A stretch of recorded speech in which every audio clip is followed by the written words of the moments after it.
Austraeoh by Imploding Colon, read by Deathlight. Chapter 46, Hypothetically.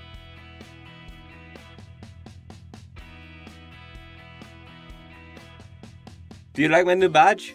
Red Turnip asked. Arnav gazed tiredly from where he was sharpening his horseshoes. What? My tag. Red Turnip remarked with a grin. He sat alongside the wooden railings of Winthrow's platforms.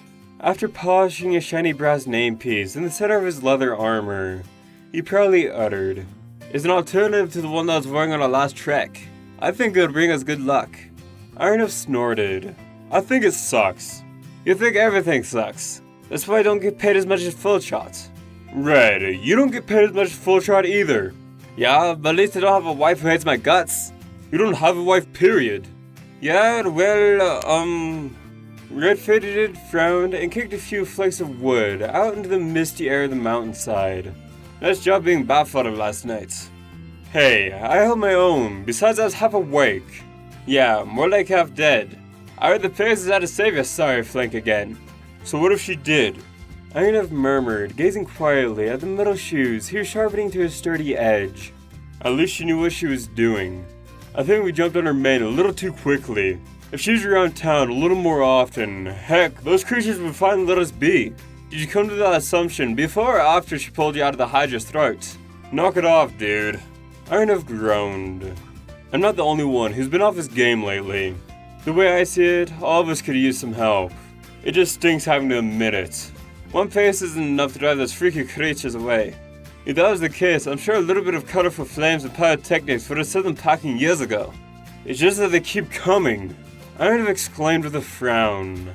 A gust of air blew his mane as he and Red Turnip sat outside the hustle and bustle of Winthrop. It's like wherever they hail from, it's gotta be some sort of bottomless pit. Don't tell me that this dang fog is something natural, cause it ain't. He gazed up at the mist, just a spit length from the glowing crystals. I don't think all the unicorn stones in the world would be enough to clear the air back the way it used to be. Say, Ironhoof. Red Turnip shuffled closer towards him and whispered in a low breath. You'll remember that village we keep passing by to the northwest? You gotta be a lot more Pacific than that, Red. You know the one with the windmill, the creek, and the wheat fields? Oh yes, Sparkhill Heavens or some nonsense. He's got a remarkable cluster of material deposits on the hilltops to the west, don't you think? Arnav murmured. In the ensuing silence, he paused, then squinted curiously at his companion. Wait, are you thinking what I think you're thinking? All it would take is one expedition to dig in there, determine the quality of the rock, and then see if the land has any claim to it. Red Turnip remarked. You don't think I make a horrible neighbor, do you? Depends on how much you open your mouth, quite frankly. Arnav sighed and leaned back. Red, I don't think I like what I'm hearing. Don't tell me you haven't thought about it. My great-great-great-grandfather tried leaving the village. He nearly died of malaria in the southern swamps where he set up a new home. I've always thought about that story that's been hoofed down to me. Moving out of Winthrop is just too troublesome, Red. I've got a household and a family to take care of. You know I can't be thinking all about my own well-being, and neither can you. My mom and siblings are sick and tired of every other night turning into a battle. Red uttered hoarsely. He frowned as he continued.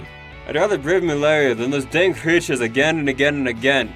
I know it must be tough setting up a new home, but have you ever thought what's keeping us here? I mean, what's really keeping us? I try not to. It helps having an open mind, Ironhoof, even if it's an empty one. Open your own brain and let's see what spills out. Arnav said with an angry grunt. After a few seconds, he inhaled deeply and muttered, But Hush hasn't been too reasonable lately. If you could at least, I don't know, give us an estimate on how terribly this village has actually fallen, I might at least be able to make a better career choice. After all Full Shot's expeditions are failing to put an end to the creatures. Then maybe I should be going back to the mines. Heck, I should bring my wife down there with me. It's probably safer there than on the surface. All I know is something's gotta change, Red Turnip said, and his expression was a painful one. Because I really don't know what I'll do when one of my little brothers or sisters bite the dust. This town has cost enough as it is. I'm almost afraid to imagine what it could claim from us in the future. Well, it's nice to see Slayer's Seed isn't completely full of it at least, said the voice of Rainbow Dash. Both Stallings bolted in their seats. They turned to see the blue Pegasus marching up and removing the hard hat from her skull. Hey, where's, gold plates? What, you hungry? Returner remarked, then chuckled. Alright, you don't eat meat. Go touch yourself off the side, Red. Arnav grumbled. He gazed up at Rainbow Dash. The little squirt's off doing God knows what in the town market. Why, something the matter? I'm beginning to think asking that sort of question in this town is beating a dead, well, you know. Rainbow trotted past them. Sniff you 2 marsupials later. Returnip rolled his eyes once she was gone. Friggin' Pegasus, I swear, they think we're the feathers. She heard that. Arnav muttered. No, she didn't. I heard that. Rainbow Dash called from beyond. No, you didn't. Returnip barked.